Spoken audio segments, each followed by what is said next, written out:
Good morning, good afternoon, good evening, wherever you may be in the world, and welcome to our latest GSMA WebTalk on C-V2X and the power of partnership and how we can create safer roads. My name is Shane Rooney from the GSMA, and I'm going to be your moderator today. And we have an exciting and an amazing panel of speakers today, and I'd like to introduce them to you. There's Ed Knapp from American Tower, Pom Heltrow from Audi of America, Jim Misner from Qualcomm, and Kathy McGee from the Department of Transportation at Virginia. Next slide, please. So let's have a look at the agenda for today. We're going to get each of the participants to talk about their role within the partnership and the work that they have been doing and give us their perspective on things. And then we're going to have a 20-minute panel discussion in which I'm going to focus on a couple of issues around why Cellular V2x and why we choose that technology, and also the partnership itself. And I think we'll explore things a little bit more in depth than that.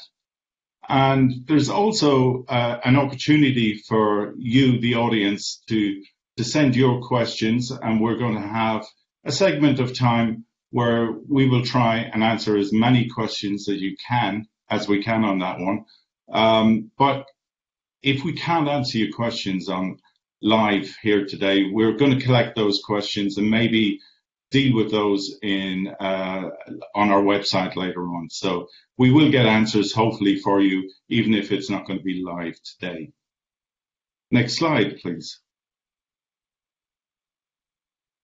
So just a little bit about, why we're doing this. If we're going to have, say, over 500 million connected cars by 2025, what are the benefits that we're going to get from these connected vehicles? Well, certainly we have seen early benefits around safety with connected vehicles. We've seen some great examples how OnStar have been working on connected vehicles and saving lives over the years. But also, it's much more than that. It's about traffic, pollution, and how we're able to do much, much more when we have connected vehicles. And so we're going to explore a little bit more on that one as well. Next slide. But it's not just all about vehicles here that we're going to be talking about. And this is the thing about Cellular V2x. It's much, much more than vehicles. It's about infrastructure.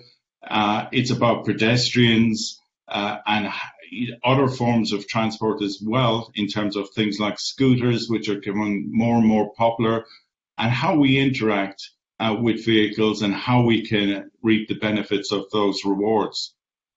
Next slide, please.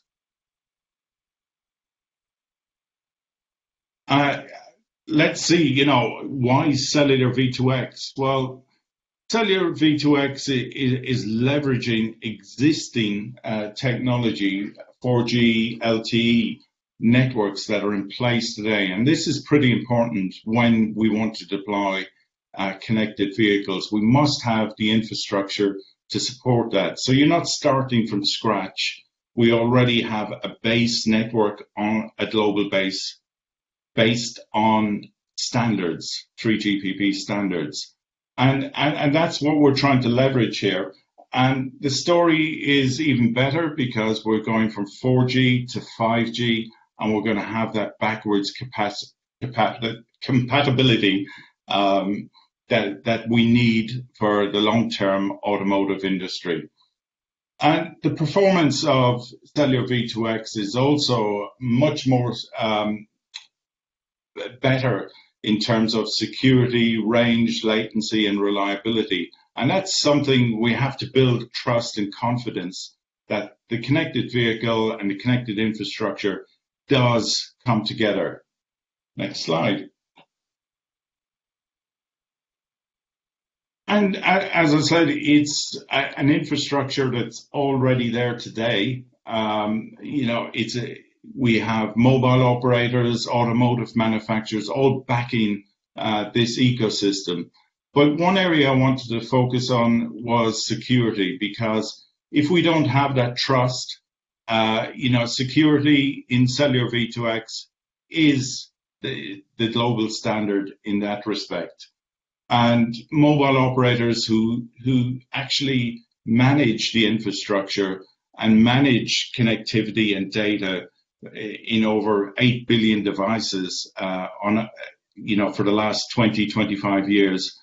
We have some history there, so it's very important to be able to show that confidence level to users who are going to be involved in Cellular V2X. Next slide. So what are the GSMA doing? The GSMA, have been promoting with the automotive OEMs, the operators, and we're trying to accelerate connected vehicles. And if you want to learn more about that, you can do so online at the GSMA website, and there's some details coming up on that. Next slide. Excellent. So I'm going to introduce the first speaker today. Is Pom Heltrow from Audi of America. And Pom, I'm going to hand over to you to give you a perspective on things.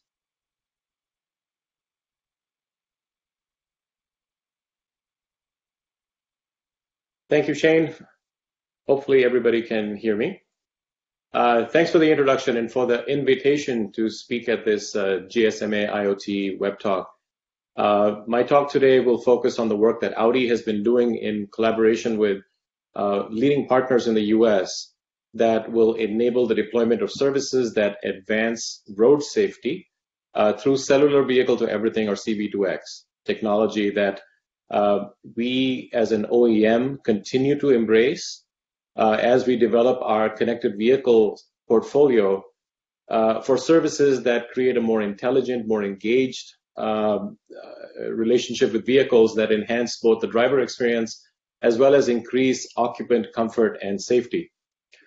If you could advance to the next slide, please. Earlier this year, we started a collaboration with the Virginia Department of Transportation, Qualcomm Technologies, and the Virginia Tech Transportation Institute that was focused on developing new safety benefits from C-V2X.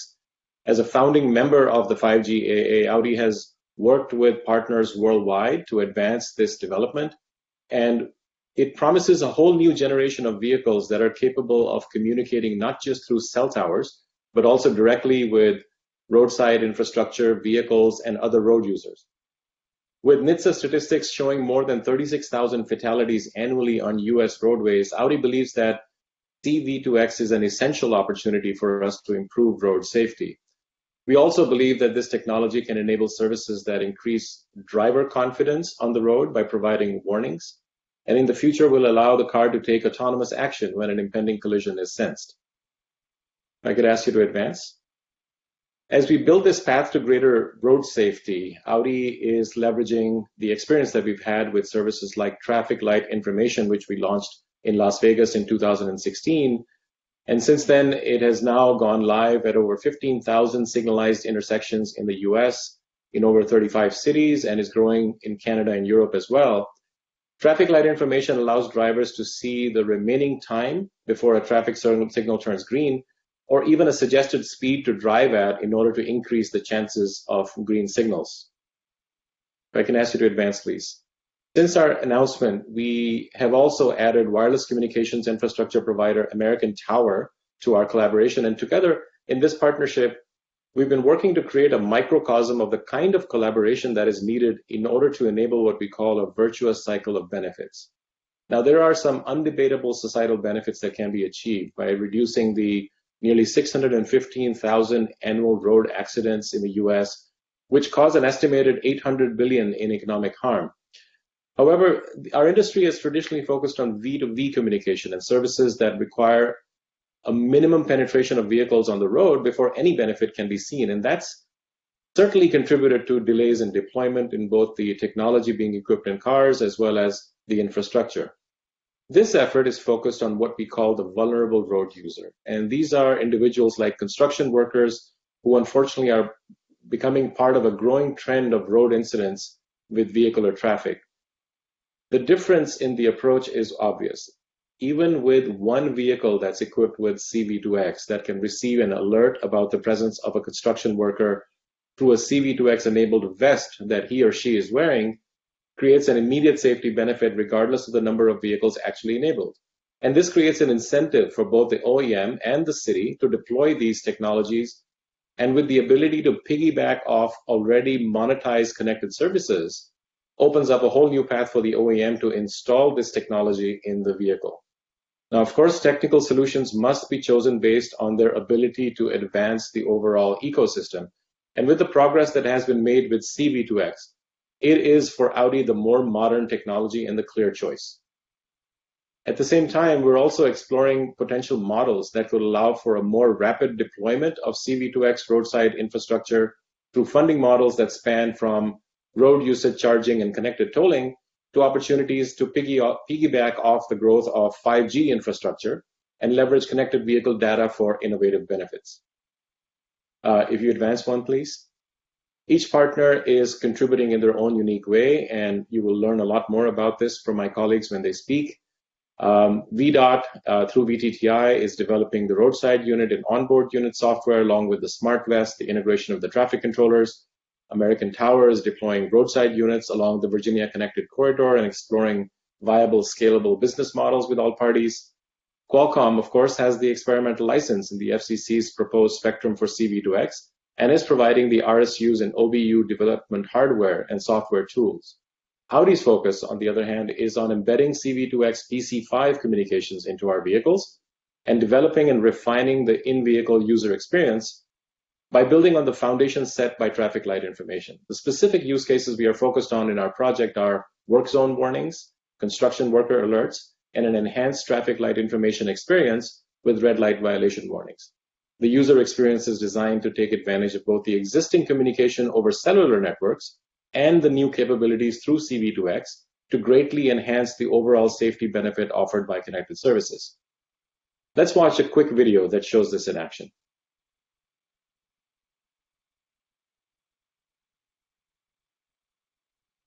This is the age of intelligent transportation, when key industry leaders and transportation agencies collaborate to deploy C-V2X, a direct communications protocol that offers a greater awareness for drivers and vulnerable road users like road workers. Direct communications that aim to further enhance existing systems, while also enabling delivery of time-critical low-latency messages. From the smart road test bed at VTTI to public roads and beyond, we're excited to establish the C-V2X ecosystem and contribute to the safety and efficiency of today's roadways.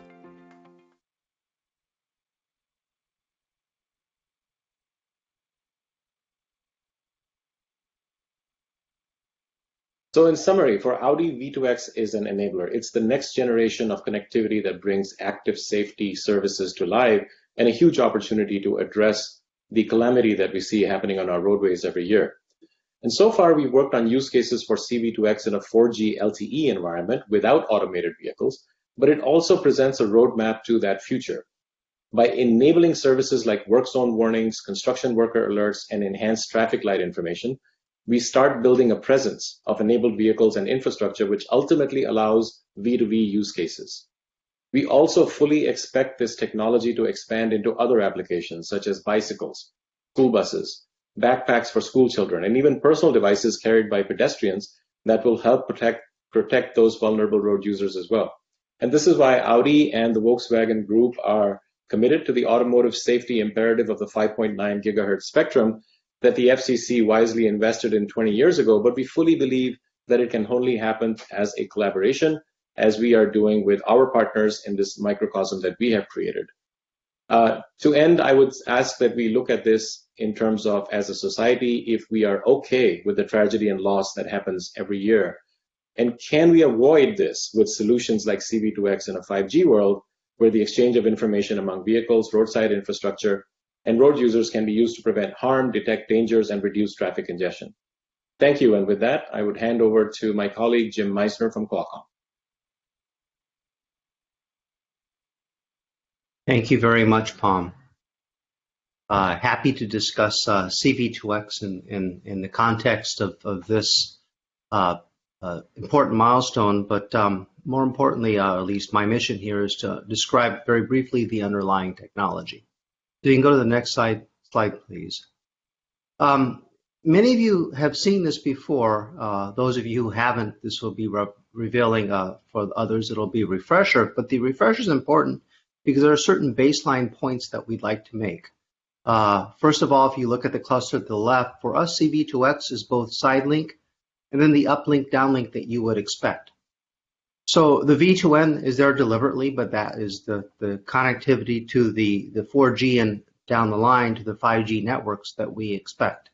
The V2V, the V2I, and the V2P are just the V2Xs that one would anticipate, generally through short-range communication, but not necessarily. There is a version of SideLink that does this, in which we will show, but importantly, which we have shown in the quick video, is how that the V2V, V2I, V2P can be integrated or provide a seamless end-to-end service that starts in this particular case with a long-range connectivity proposition and ends with a short-range connectivity proposition. So when we say C-V2X in the 4G incarnation, or as we segue into 5G, we're talking about 3GPP release 14 and release 15. What's important, as you know, in the release 15 5G wide area network has been defined, but also beginning with release 16, there is a 5G roadmap that expands the functionality behind the basic exchange of data. So in a nutshell, this slide describes, and I hope I've described, what the underlying technology is. If you go to the next slide, please. This is worth belaboring. You understand the side link, which is to the left, and then the access to the wide area network to the right. What we show in C-V2X is the combination, but importantly, that combination can be instantiated and has been into a chipset. So there's a singular chipset within the telematics control unit that unleashes the power of both. So when we say that is networkless, that is to the left, that's true. But when you add the network to the right, these types of use cases, which we've described, and we can ask some questions till the end of the time we have, are very important because that can be done within one box, which is the telematics control unit. So from an OEM perspective, we believe, and as Pom has said, that it's quite valuable. We can see it from a maturation or a natural evolution of the types of telematics that one would have inside the car, and certainly it enmeshes with the same standard with types of communication systems we know in the telecommunications communities. Please go to the next slide.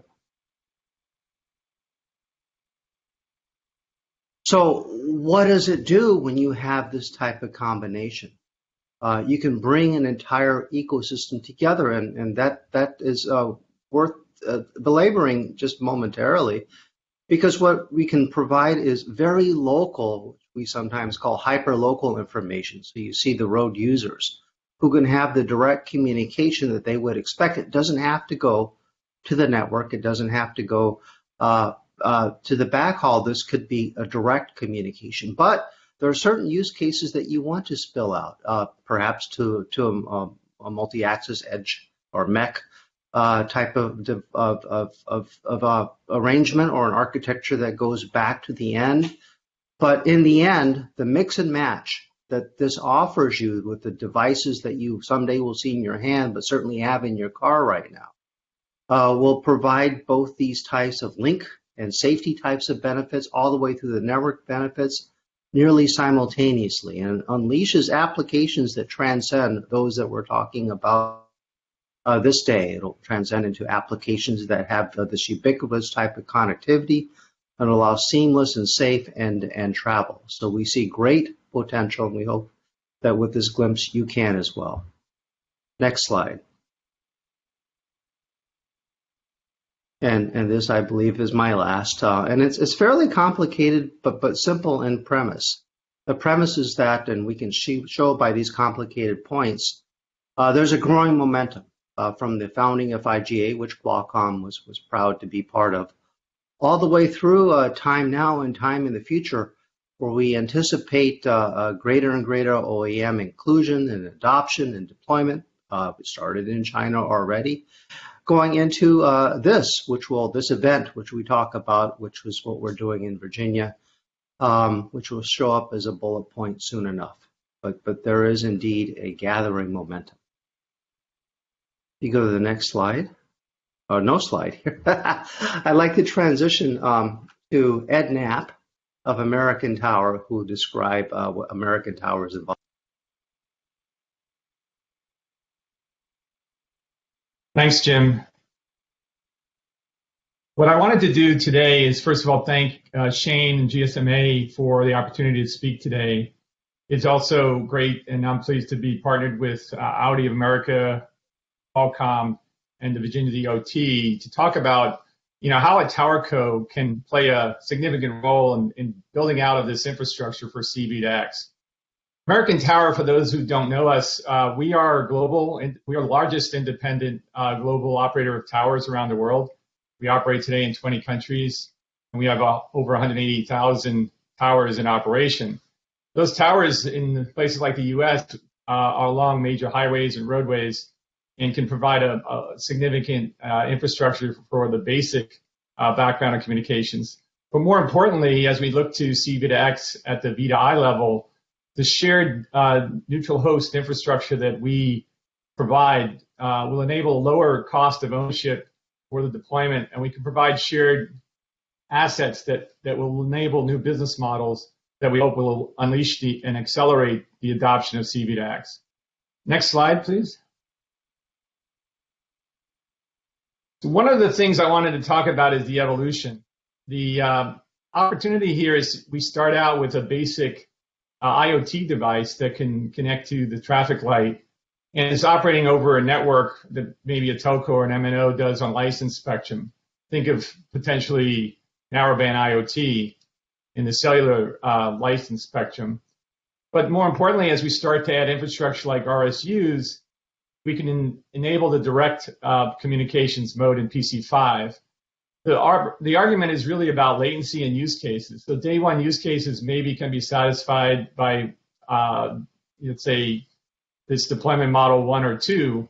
But as we look at the business case related to 2, it's really hard to justify capital investment unless there's more than safety involved.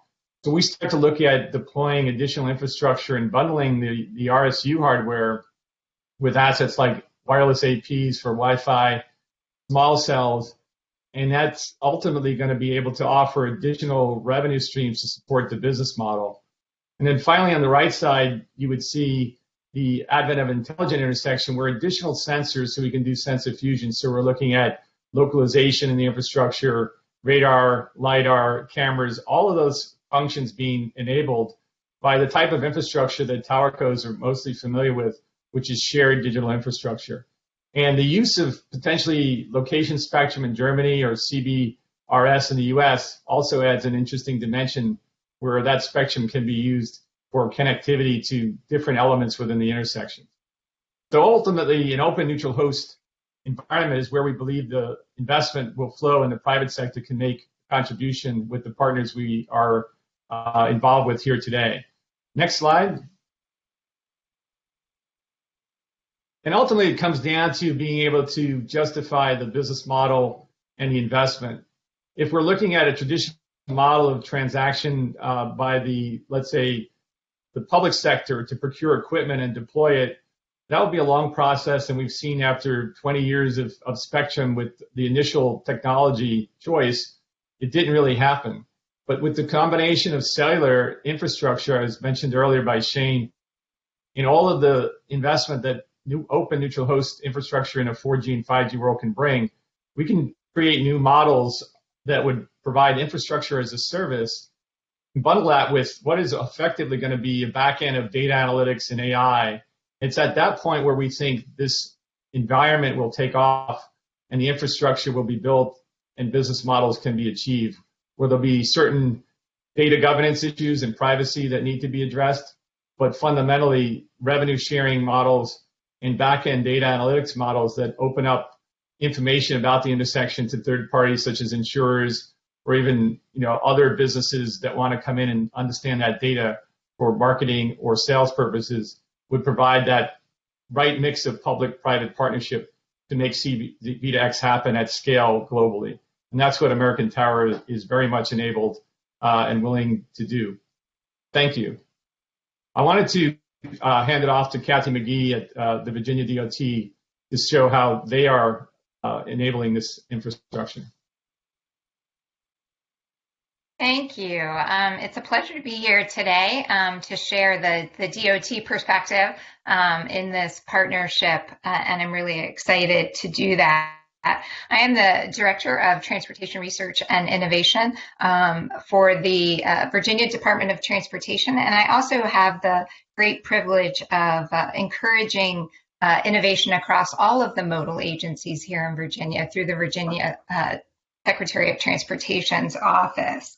I and VDOT have been involved in connected and automated vehicle research for quite a long time.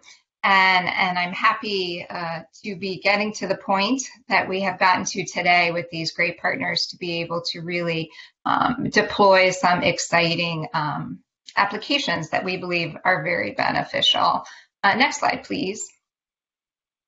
So I want to provide a little bit of context for how VDOT and Virginia as a Commonwealth really comes at the CAV picture and why we're so excited about the potential benefits. We do maintain the third largest state system in the country with just over 128,000 lane miles, including over 100,000 lane miles of secondary roadways, where an incredibly large percentage of our crashes occur. That's where those challenging geometries really come into play. We also have almost 12,000 bridges in our inventory. We employ 5 traffic operations centers to help us manage traffic and incidents throughout the Commonwealth. We operate 3 ferries and 41 rest areas. It's important to note that in Virginia, the reason why we are a third system is that unlike a number of other states across the country, most other states, in fact, across the country, we maintain the majority of the roadways. In a lot of states, counties and local jurisdictions actually do that for themselves. And in Virginia, we do that at the state level. The reason I point that out in this context is that I think there are both pros and cons to that. On the positive side, it makes it easier for us to be a partner in an activity like this. VDOT as an agency operates about half of the traffic signals across the Commonwealth. So if you're looking at CAV applications that deal with traffic signals, it's easier to work with one entity like VDOT as opposed to a whole lot of individual jurisdictions. Obviously, there are disadvantages to that as well. It's a lot of work for VDOT to maintain a system of this size, but I think those of you here, Virginia will agree that we do a pretty good job of that. Next slide, please. So I want to talk a little bit about what we've been doing in CAV research in the Commonwealth. It's been about 10 years since we partnered with the Virginia Tech Transportation Institute to establish what we called at the time the Virginia Connected Corridors. For us, we did deploy DSRC as our roadside infrastructure because that's what was in play at the time. And so we did that on Interstate 66, which is a major interstate in Northern Virginia that also serves as a commuter route for that region. as well as the parallel arterials of US 50 and US 29, and a bit of Gallows Road, which completes the circuit there back to the interstate. We picked that location because it has the characteristics we were looking for to develop and deploy applications that we felt would be the most beneficial as a state agency. There are quite a few crashes in this area, a lot of bike and ped activity on the arterial routes, some emergency services located nearby, so we see a lot of emergency vehicles operating in the area, and it just felt like a place where we could test a wide variety of applications. We're also fortunate to have the Virginia Smart Road located at VTTI. It's owned by VDOT, but operated for us by VTTI, and it gives us the ability to do a lot of testing in a very safe environment. It's closed to the public, test a lot of things there before we move them to live traffic. I will point out that we do have a signalized intersection on the Smart Road, and we make sure to operate to use the same controller and firmware at that intersection that we see in our intersections in Northern Virginia. So it's a smooth transition then from that closed test bed to our live in Northern Virginia. We also have the opportunity, because of geographic proximity, to do a lot of demonstrations in partnership with others. FHWA, the Federal Highway Administration, has their research facility close by. So we've been able to do a number of demonstrations in partnership with them. We also have a roadway operator, private roadway operator, who operates our express lanes in the region. And we've been able to partner with them as well on a number of really interesting demonstrations. I want to spend just a minute talking about some applications that I think are the basis for this partnership and what we've got going with Audi and Qualcomm and American Towers. So if we could go to the next slide, I don't want to take too much time here. Great, so we're particularly focused on applications that we believe will deliver near-term benefits. The one I'm going to focus on today is that work zone application that I believe Tom mentioned in his remarks at the beginning. Just at the top of this slide, you'll see some sort of scary statistics about work zone safety.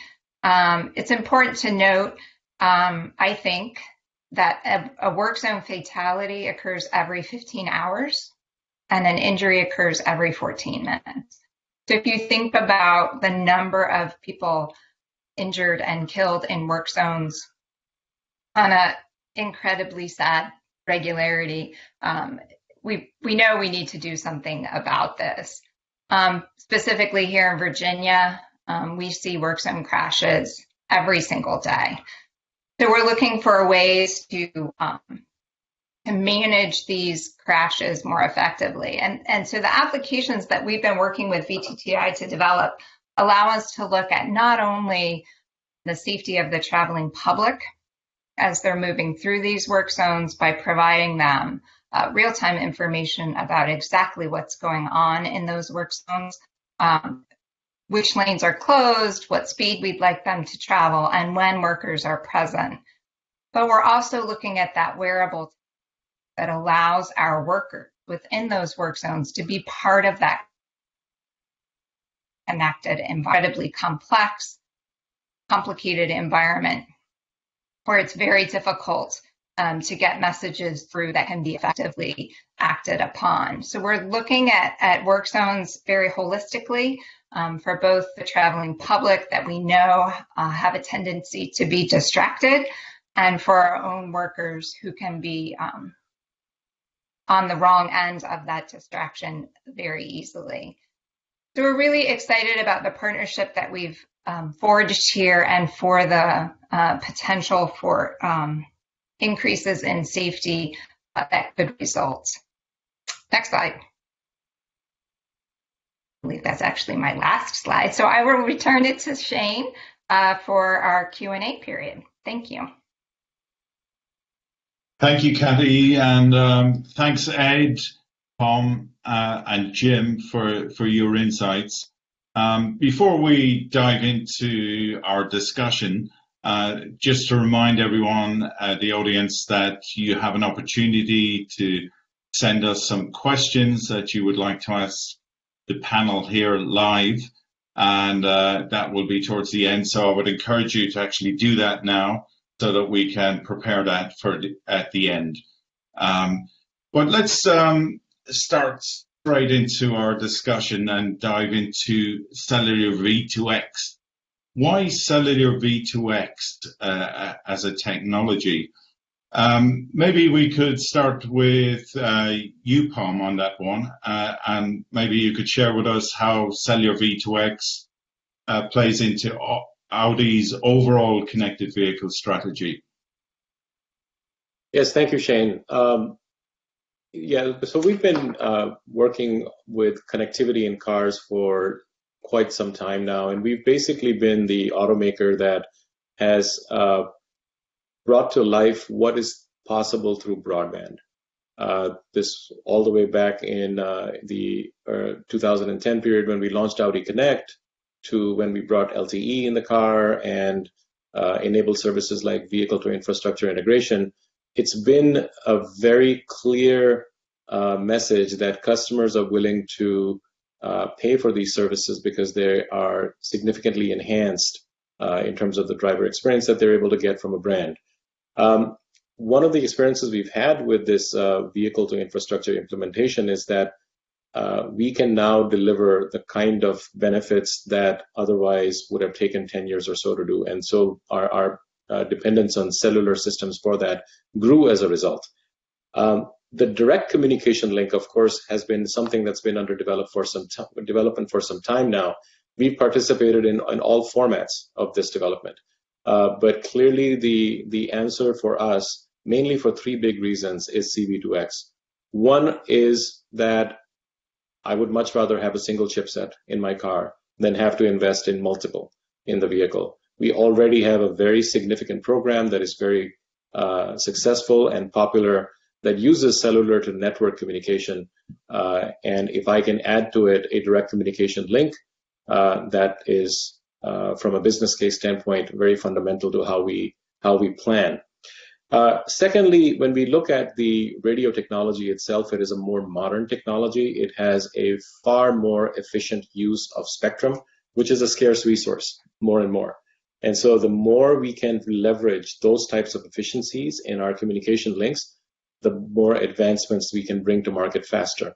And of course, last but not least, there's a roadmap for Audi. Audi is looking at the long run here with automated vehicles. We absolutely believe that the types of benefits that you can bring to customers, both comfort, convenience, but long-term safety as well, can be greatly enhanced through automation. And the type of advancement and roadmap that C-V2X brings to 5G services in the future and 5G V2X is incomparable. So from an OEM standpoint, we believe that is the correct technology choice. Excellent. Thanks, Pom. And which sort of leads me, I suppose, to the infrastructure part, Ed. And to some extent, American Tower provides infrastructure, but not really too bothered a little bit about what sort of technology. You're a bit more neutral in terms of the technology that you provide and the infrastructure there. So how does C-V2X and, say, ITS fit into this sort of neutral host, open digital infrastructure model?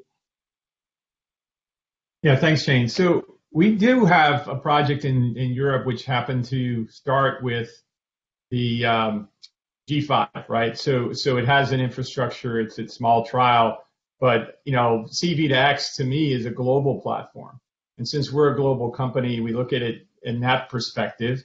And more fundamentally, I think some of the performance aspects, I think we touched on them earlier, is how do you integrate the wide area network where a lot of our assets are today in towers, and you look at the UU interface and the ability to maybe do MEC applications around that to lower the latency. And then when you get in tight in cities and you look at intersections and all of the statistics that were mentioned, it's a sort of an imperative for the industry to figure out how we can deploy those assets at scale. And we believe the models that TowerCos bring to the marketplace are efficient and allow multiple parties to get to market quicker and to also build on top of common infrastructure, whether it's power or a backhaul or even how a site is developed.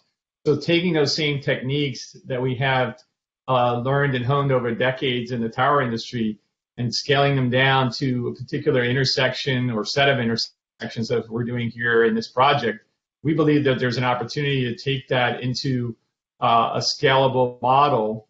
And the business models still have to be proven, right? The fundamental safety is a requirement of society. But if you start to look at business models that layer on top of that, when you share, small cell, you share Wi-Fi, you share other sensors and sensor fusion, the data analytics and the way that basically can be leveraged for newer business models, that's really where C-V2X and its global scale and its ability to integrate RSU at the direct communication with access, I think is where we get pretty excited. So I think it's fundamental that we need to do this, and we need as a society, but we also need to find ways to scale. And I think C-V2X is that opportunity to scale. Thanks, Ed. You mentioned performance there, and Jim, how does C-V2X actually perform in the field? If you could briefly go through that with us. Sure. One way to describe performance is in terms of link margin, and there are certain changes done in the underlying radio access technology over other types of technologies that would improve that link margin. But I'd like to talk about it in real life in addition to that, because quote unquote real life means it's messy. And there are other vehicles that would talk and listen to the roadside at the same time. And it performs well in congestion, as we have shown in recent Qualcomm work that we put on our blog, and also work done with a consortium of automakers. So when you talk about the performance benefits, that's fine and well and established. What that does is it gives you more reliability at a certain range, or depending on the application, longer ranges.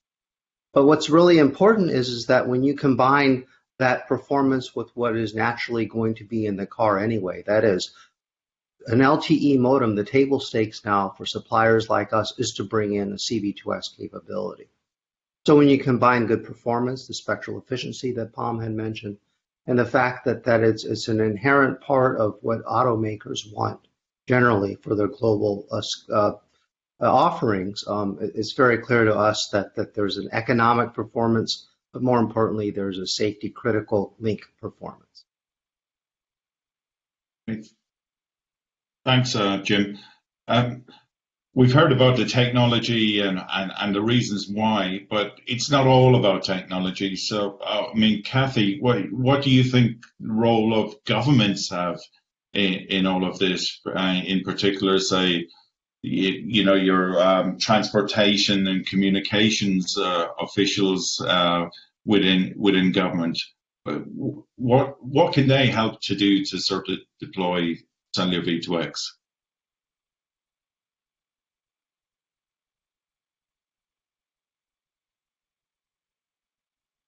You're muted, Kathy. Yeah. Can't hear you. Can we unmute Kathy? Yeah, she's on mute. Yeah, okay. Kathy, we'll come back to you. Oh, there you are. Can you hear us now? Oh, can you hear me now? Okay. Sorry about that. Did you hear my question? Yeah. Yeah, I heard the question. Okay. So we're doing a couple of things.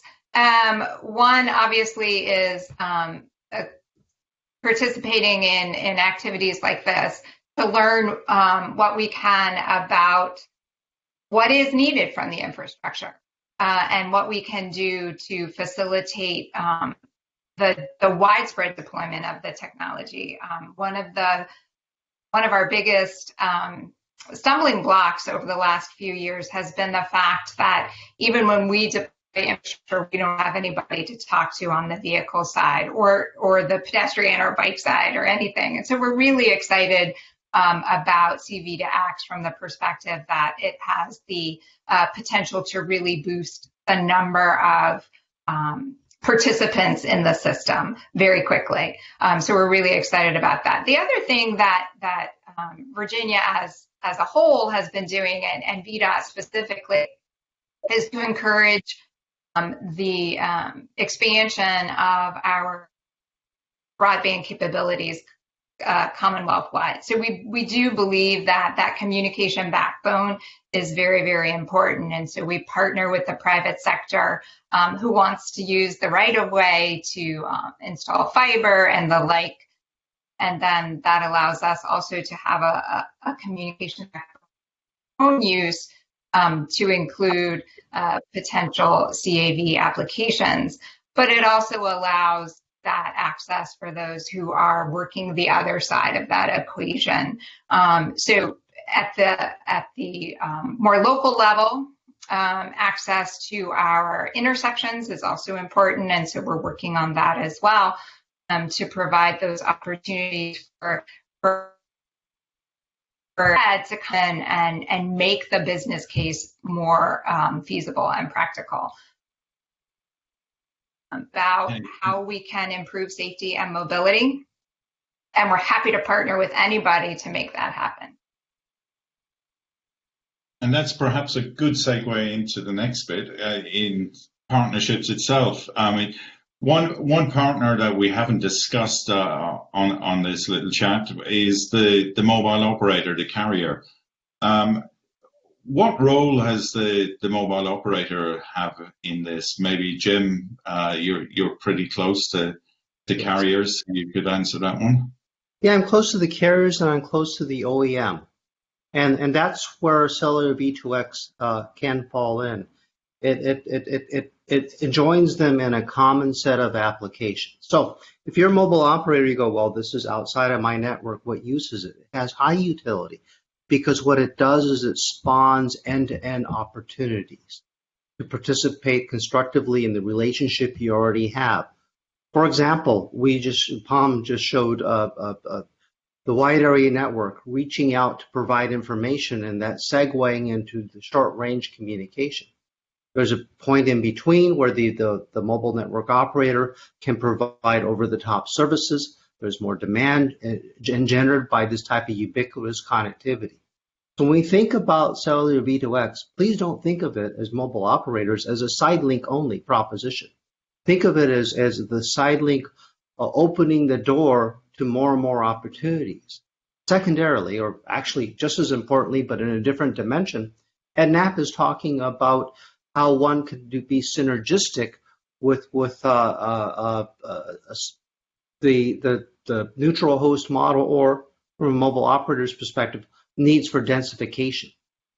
So there are distinct application opportunities, and there are distinct collateral deployment opportunities for site acquisition that work pretty much in concert. So I would encourage the mobile network operator to think about this side link as an interesting and important proposition, which would enhance the overall opportunity space.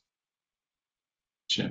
We're starting to run out of time, I'm afraid, on some of this. So I'm just going to ask you all just one question on here. And like any partnership or any concept or deployment, what do you think the lessons that each of you have learned from an individual point of view? I'm going to start with you, Palm, on that one.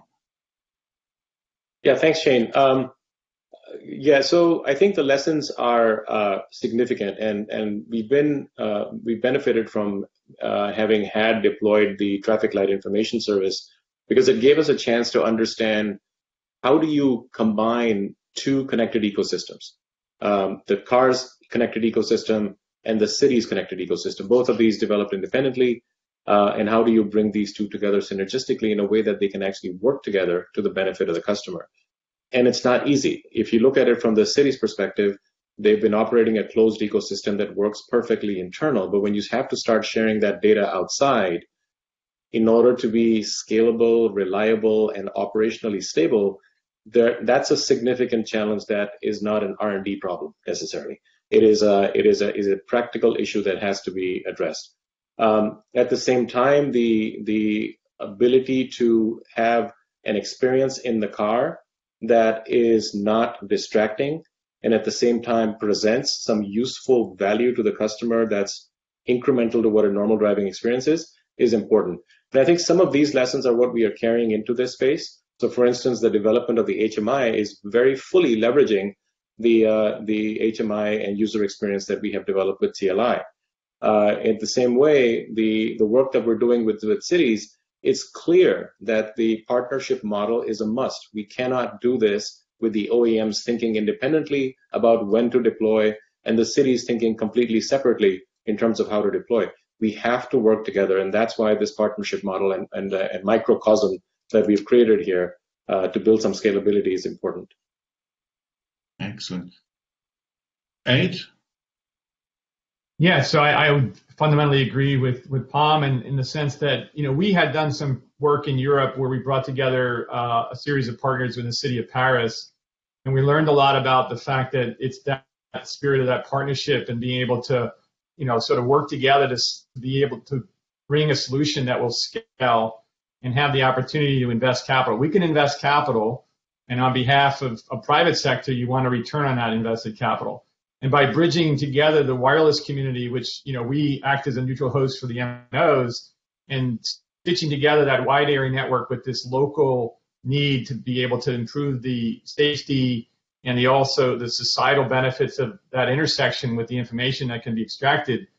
We don't have all of that expertise, but we would and like to partner with Kathy's team to be able to work through that with the technology that Qualcomm brings. And clearly, without the automotive community and what Audi's doing, it doesn't happen without impacting the software and the hardware from a telematics and from a CV perspective in the car. So we're all about communications, and we're all about partnership and being able to open up infrastructure. And this is a natural thing for, I think, a tower co like American Tower to participate in. Thanks, Ed. And Jim, you've been involved in so many partnerships over the last few years on this. What did Qualcomm learn from this particular one? Well, it's an accumulation of learnings, but realize that it takes a village to realize the dream, and that dream, ultimately would be safety of life on roadways. We want our loved ones to be safe, and if you bring enough of the village together, you can make it happen. And I'm pretty excited about this because this is one of the more comprehensive villages that you can imagine. It has representatives from every aspect. And so we're learning as we're going, but this to us, at least to me personally, is a culmination of a career of trying to learn how to put together a village. And I hope it's just a start. Right. And Kathy, you have the last word on this one. All right. Well, so for us, I would agree with the sort of continuation theme that was just expressed, because I think we have throughout our CAV journey come to realize that as a DOT, as a government agency, we don't always speak the same language as our private sector partners. And so there's been certainly a lot of learning going on there in terms of what our objectives for a particular initiative might be and how we mesh those with the objectives of our private sector partners, which are not always exactly the same, and that's okay.